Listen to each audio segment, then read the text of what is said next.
Quinsa memasukkan beberapa buku ke dalam tasnya. Ia lekas menuju ke rumah Regan. Sepertinya memang ini adalah terakhir kalinya. Quinsa akan berhenti dan menyerah untuk membuat skripsi jika Regan tak lekas memberinya tanda tangan.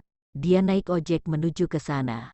Sudah zaman sekarang namun dia tidak bisa mengendarai motor. Bukannya takut, namun dia tak ada motor untuk belajar menaikinya. Langit sudah menggelap. Dia berjalan menuju pangkalan ojek dan untungnya masih ada satu orang yang ada di sana. Sebenarnya dia bisa berjalan kaki namun dia sudah seharian berjalan kaki di mall dan kini merasa kelelahan. Sesampainya di rumah Regan, ia melihat beberapa orang mahasiswa keluar dari rumahnya. Sepertinya mereka memang bernasib sama dengan Quinsa. Quinsa berpapasan dengan mereka dan tidak menyapa mereka sama sekali. Pak Regan, Regan menyuruhnya masuk. Quinsa melepas sepatunya dan masuk ke dalam sana. Rupanya ada papa dari Regan yang tak kalah hotnya dari Regan. Beliau sudah menduda 2 tahun lebih dan rumornya akan segera menikah lagi. Regan, nanti jangan tunggu papa pulang. Segera kunci pintu jika anak-anak didikmu sudah pulang, ucap Bram sambil mengenakan jaketnya. Baik, Pak. Hati-hati, jawab Regan. Setelah kepergian papa Regan, Regan membuka pintu lebar-lebar dan menatap Quinsa yang sudah duduk di sofa. Regan mengambil tugas Quinsa lalu menyerahkan padanya. Dengan cepat Quinsa membukanya dan ternyata masih dicoret. Hatinya sangat sedih sekali. Dia sudah bertekad akan menghentikan semua ini jika Regan tak lekas memberikan tanda tangan untuknya. Quinn berdiri, ia memeluk tugas itu di dadanya. Permisi, Pak. Aku mau pulang saja. Quinn melangkah menuju ke pintu namun Regan mencegahnya. Mau kemana? Selesaikan di sini sekalian. Quinsa melihat tangan Regan yang menggenggam lengannya. Regan yang sadar lekas melepaskannya dan meminta maaf bukan bermaksud tidak sopan. Selesaikan di sini, buat di sini, sampai tengah malam pun aku akan menunggu. Ini kesempatan terakhirmu. Maaf, Pak Regan, mau direvisi bagaimana lagi? Ini sudah revisi 8 kali dan juga menurut Pak Regan masih salah dan salah. Regan mengambil sesuatu di lemarinya. Ia lalu menyerahkan pada Quinn. Quinn hanya terdiam saja. Regan meletakkannya di atas meja. Itu hanyalah contoh. Kau bisa belajar dari sini, ucap Regan. Quinsa membuka klipingan yang masih bagus dan rapi itu. Dia membaca yang ternyata milik Senarita Auradela yang merupakan mantan istri dari Regan. Jangan terlalu mirip, setidaknya itu adalah hasil skripsi yang benar. Aku ingin kau belajar darinya. Dia sama sepertimu yang harus merevisi beberapa kali namun bedanya dia tak pernah menyerah bahkan dosen penguji memuji hasilnya, ucap Regan. Cih, ya jelaslah mantan istrinya dipuji-puji. Batin Quinsa, kau bisa mengerjakan di ruangan sana. Jangan di sini, akan banyak mahasiswa lain yang akan datang ke sini setelah ini. Aku tidak mau mereka merasa iri denganmu, sambung Regan. Quinsa mengangguk, dia lekas masuk ke ruangan itu. Di sana Quinsa mengeluarkan laptopnya dan mulai menelaah skripsi milik wanita yang bernama Sena. Memang sangat baik ketimbang miliknya. Regan tiba-tiba masuk. Ia membawa printer dan menaruhnya di atas meja. Kau bisa menggunakan printer ini semaumu, jadi kau tidak usah lagi mengeluarkan banyak uang untuk mencetaknya. Regan akan melangkah ke arah pintu namun Quinsa tiba-tiba mengucapkan sesuatu padanya. Apa Pak Regan menganggapku bodoh? Apa hanya aku yang mendapat perlakuan seperti ini dari Pak Regan? Tanya Quinsa. Regan tak menoleh.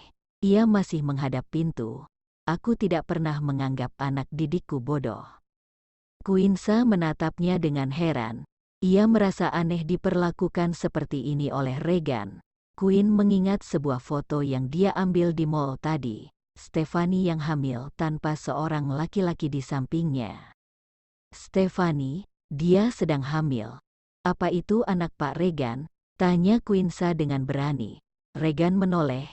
Ia menatap wajah Quinsa yang sangat penasaran. Quinsa adalah wanita yang berani menanyakan hal seperti itu pada dosennya. Memang terlihat sangat tidak sopan, namun bukan namanya Quinsa yang tidak kepo tentang suatu hal.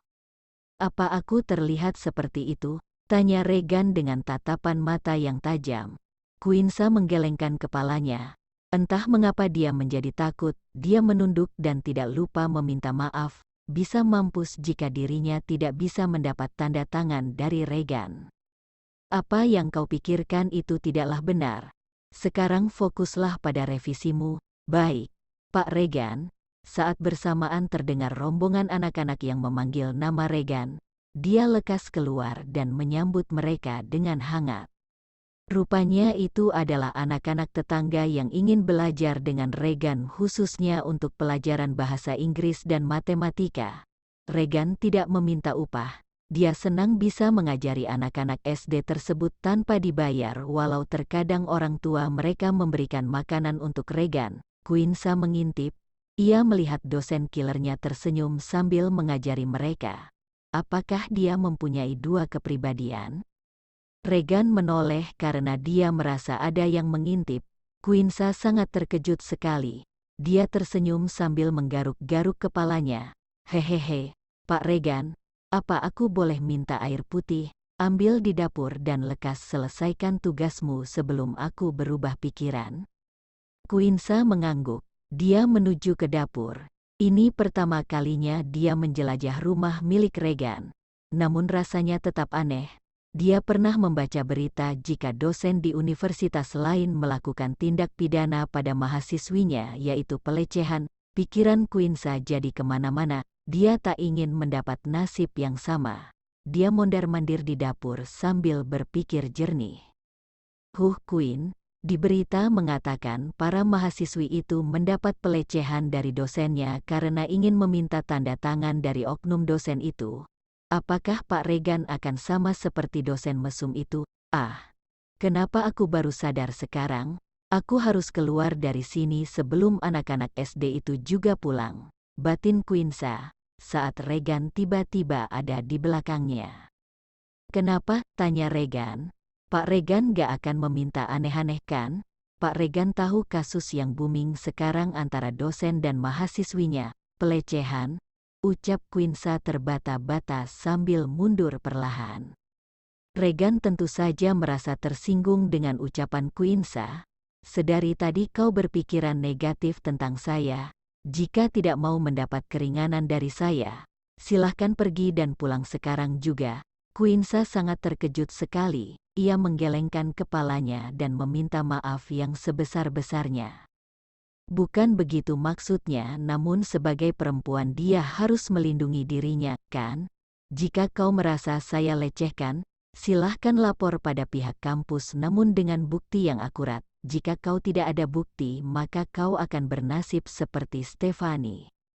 Niat saya itu baik untuk membantumu menyelesaikan skripsi yang terus saja salah. Katamu tidak punya uang karena terus-terusan revisi. Saya sampai kasih contoh yang benar dan saya sediakan printer juga untukmu.